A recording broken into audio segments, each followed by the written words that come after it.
I-100% natin to. I-reset natin tong mga, kita nyo naman yung tubig natin sa pond. Malinaw po yung tubig. Yan ang mga isda. Ayos. Yo, what's up guys, another day, another fish video na naman po tayo. At sa video na to, tara samahan nyo ako dun sa ating mga maliliit na alagang isda. Lilinisin natin yung kanilang ref tub at papalitan natin ng tubig. I-arrange natin yun dun. So, ayun, tara. So, eto kahabi yung ating ref tub. At ayan, makikita nyo, wala ng mga isda. Ayan, dito wala na talaga dito. Tapos dito meron pang konti. Ayan, dito rin. Nahuli na kasi natin kagabi. Kasi ito, lilinisin natin to. Ayan, tubig. Napaka green na, lumot na talaga at kailangan natin itong mag water change dito. I-100% natin to, i-reset natin tong mga tub natin na to. Tapos papalitan din natin yung flooring nitong mga ayan, tarima na nandito para matibay naman kasi ayan, oops, nadulas pa ako. At ito yung mga pet grade natin. Ayan, pet grade lang po ito guys. Yun o, dami. So ngayon huliin natin yung mga natira pa dito. Dito naman nasa ilalim, kailangan natin i-drain muna. Ito dito meron, you know.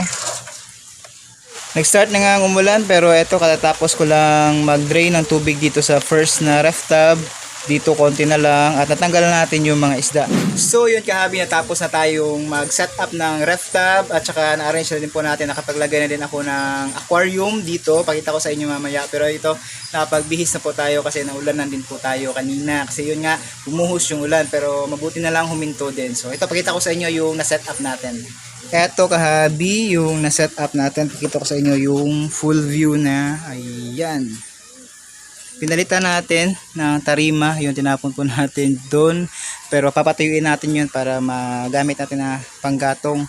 Pero ito, ayan, dalawang tarima din yung pinagpatong natin para maangat naman natin ng konti itong ref tub. So yan, nilinis na din po natin, kinuskus. Yan, para reset talaga. Tapos itong hose, kukuha tayo ng tubig dun sa oipan natin para mag water change rin tayo dun. Pero yung tubig natin dun yung ilalagay natin dito para cycled water na. Ayan, pwede nang lagyan agad ng isda.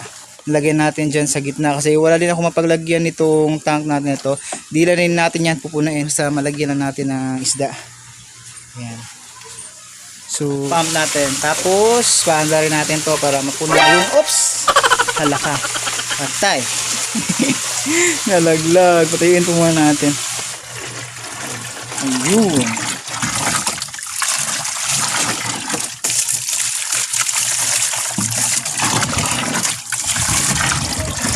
Ayos, cycle na yung tubig kaya pwede nang lagyan ng isda.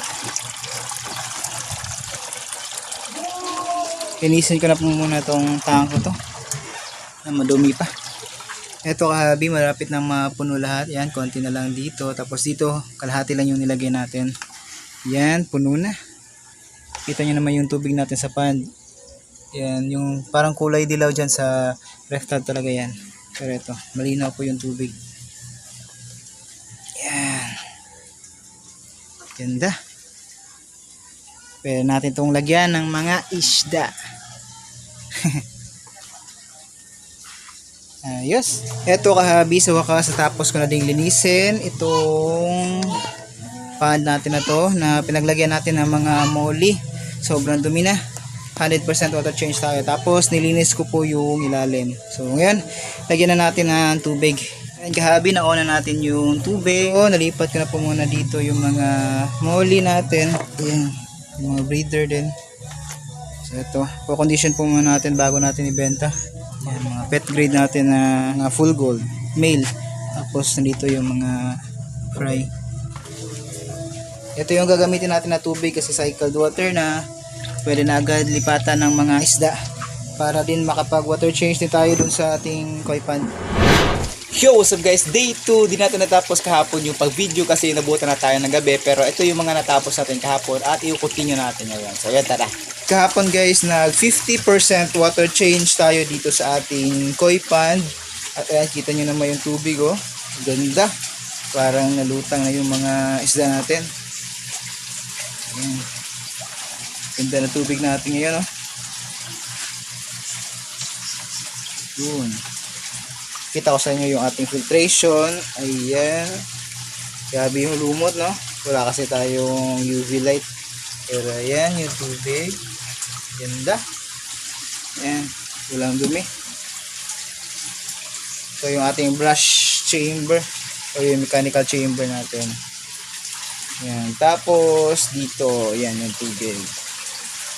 Yun, no? Ganda. Yun.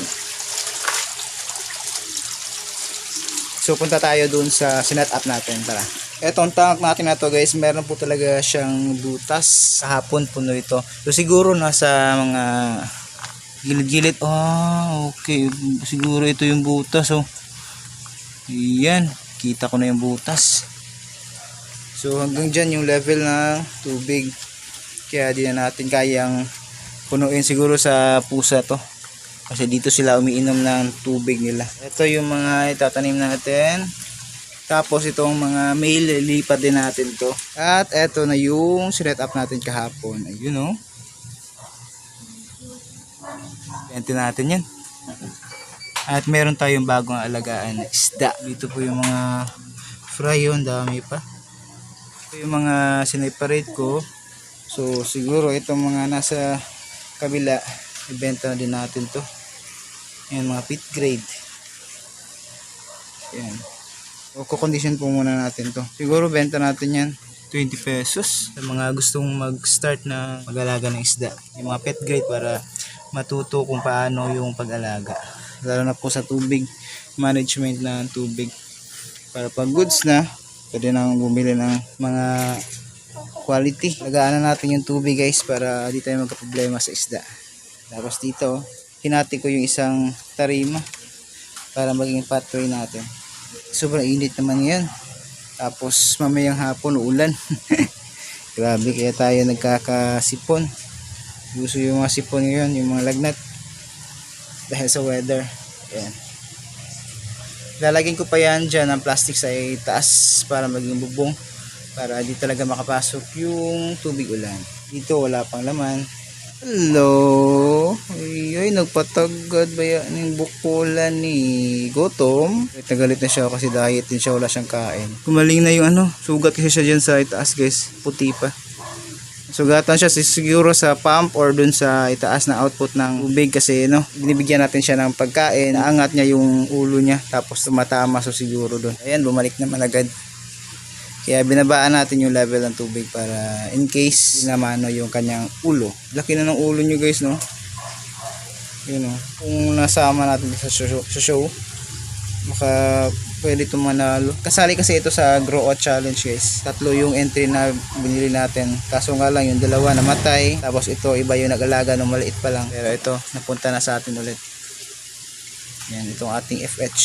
So magtatanong, yung tank niya 18 by 4 feet. Tapos yung filter niya, ayan, simple setup lang. Ayan, may mga talaba, K1 filter, ayan, may mga tapos ayan, nalagyan din natin ng photos. So ayan lang, simple setup pero effective. Takaw, ganda rin lang kulay niya ngayon. Pero ang lakas mga gat, mga 3 beses na ata ako nakakagat ito pag naglilinis tayo. Yan. Hello! So yun guys, nandito na po muna yung video natin. Maraming salamat sa panonood. Thank you and see you po ulit sa susunod na video. Happy fish keeping! Fish out!